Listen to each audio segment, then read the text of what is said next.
Welcome to our channel. Today we are going to current affair April 13-14 current affair பார்க்க போறோம்.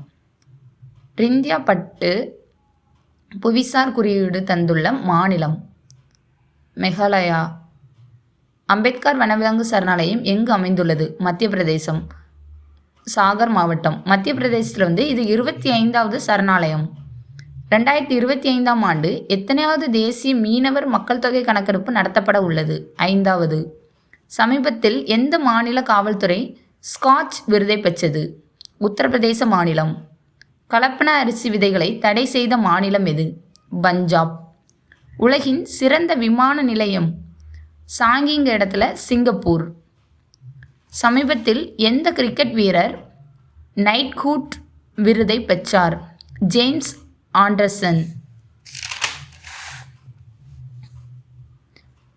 உலக சமத்துவ தினம் ஏப்ரல் 14. அம்பேத்கர் பிறந்த தினத்தை முன்னிட்டு உலக சமத்துவ நாள் அனுசரிக்கப்பட்டது. ஆளுநர் அனுப்பும் மசோதாக்கள் மீது குடியரசுத் தலைவர் எத்தனை மாதங்களுக்கு முடிவு எடுக்க வேண்டும்? உச்சநீதிமன்ற தீர்ப்பில் தெரிவித்துள்ளது 3 மாதங்களுக்குள்ள முடிவு எடுக்கணும்.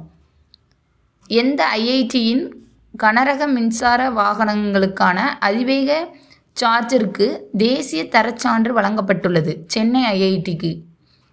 அரசியலமைப்பின் 201வது பிரிவின் கீழ் மாநில சட்டமன்றத்தால் நிறைவேற்றப்பட்ட மசோதா மீது குடியரசுத் தலைவருக்கு முழுமையான வீட்டோ அல்லது பாக்கெட் வீட்டோ இல்லை.